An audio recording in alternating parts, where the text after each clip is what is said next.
2024 మే నెల 16 నుండి 31 వరకు కుంభరాశి ఫలితాలు. ఈ కుంభరాశికి ఒక్క శుక్రుడు తప్పితే ఏ గ్రహం బాగలేదు. ఈ కుంభరాశికి శుక్రుడు ఒకరు తప్పితే బాగలేడు. ఈ కుంభరాశికి ఏలినాడు శని జరుగుతోంది. ఈ కుంభరాశి ఈ నెల మాత్రం చాలా బాగా కష్టదశ అని చెప్పాలి. ఎటువంటి పరిస్థితుల్లో ఎవరు కూడా బాగు చేయలేనటువంటి పరిస్థితి కనపడుతోంది. ఈ రాశి వాళ్ళు ప్రత్యేకించి డబ్బులుంటే గుళ్ళోకి పోయి ఈశ్వరుడు అభిషేకం చేయించుకోండి. అట్లా చేయలేని పక్షంలో మట్టి పూజా స్టోర్లలో మట్టి అమ్ముతారు. అది శివలింగాలు చేసి అభిషేకం చేస్తారు. అటువంటి మట్టి తెచ్చుకొని ఎడం చేతిలో ఒక మట్టితో చిన్న శివలింగాన్ని చేసి హరహర హర నీళ్లు పోసి 2 పూలు వేసి నీ చేతనైన బెల్లం ముక్క ఏదో పెట్టి నమస్కారం చేసి అది గంగాలో కలపండి. మీకున్నటువంటి సమస్త బాధలు పోతాయి. ఇది చాలా అవసరం. ప్రతిరోజు ఉదయం, మధ్యాహ్నం, సాయంత్రం సూర్య నమస్కారాలు చేయండి. ఉదయం బ్రహ్మస్వరూపం, మధ్యాహ్నంతో మహేశ్వరం, సాయంకాలం స్వయం విష్ణు, త్రికాలం వహ దివాకరం. 3 వేళలా 3 మూర్తులకి నమస్కారం చేయండి. ఈ కష్టదశలో ఎవరైనా సరే వాకిట్లోకి వచ్చి చెయ్యి దాపి అడిగిన వాళ్లకు మీ చేతనైన ధర్మం చేయండి. అది చాలా విశేషం. ప్రతిరోజు కూడా ఇష్టదైవాన్ని పూజించండి, తల్లిదండ్రులను పూజించండి. ప్రతిరోజు దేవాలయానికి వెళ్ళి దైవ దర్శనం చేసుకోండి. ప్రత్యేకించి చెప్పేది ఒకటి, నవగ్రహాల గుళ్ళోకి వెళ్ళి ప్రదక్షిణ చేసి బయటకు వచ్చిన తర్వాత కాళ్ళు కడుక్కుంటున్నారు.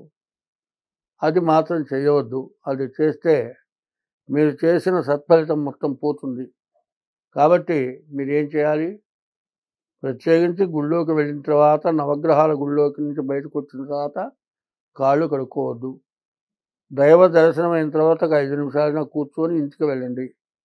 ఇంటికి వెళ్ళంగానే కూడా కాళ్ళు కడుక్కోవద్దు. కొంతసేపు కూర్చున్న తర్వాత కాళ్ళు కడుక్కోండి. గుళ్ళోకి వెళ్ళేటప్పుడు పత్రం, పుష్పం, ఫలం తోయమన్నారు. మీ చేతనైంది 4 పూలు, లేకపోతే పండ్లు, లేకపోతే కొబ్బరికాయ ఏదో తీసుకొని దైవం దగ్గరికి వెళ్ళండి. దేవుడు వరం ఇచ్చినా పూజారి వరం ఇవ్వాలని శాస్త్రం. పూజారికి ₹1 చేతిలో పెట్టి దండం పెట్టండి. అది భగవంతుడికి చెందినట్టే.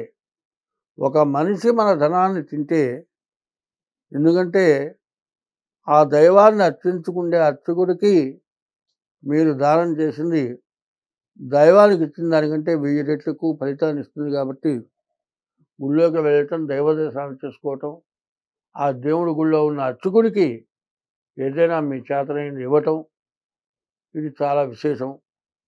తర్వాత అర్చకుడిని దూషించవాకండి.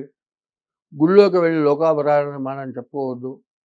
వాళ్ళు చాలామంది ఏం చేస్తున్నారంటే, ఇళ్లల్లో అత్తలకి కోడళ్ళకి పడకపోయినా ముసలివాళ్ళని తిడుతుంటే వాళ్ళు వచ్చి గుళ్ళో కూర్చొని వాళ్ళ బాధలు చెప్పుకొని ఊళ్ళో లోకాభిరామాన్ని చెప్పుకుంటున్నారు. అది కాదు చెప్పుకోవాల్సింది. మంచి మాటలు చెప్పుకోవాలి. రామాయణం, భారతం, భాగవతం ఇట్లాంటి వాటికి సంబంధించినవి ఒకళ్ళు చెప్పుకోవాలి. అటువంటి మంచి మాటలు చెప్పుకోవడం చాలా విశేషం. కానీ ఈ రాశి వాళ్ళు 9 గ్రహాలకు కూడా జపము, శాంతి హోమం చేసుకోండి. మీకు అన్ని విధాలా కలిసి వస్తుంది.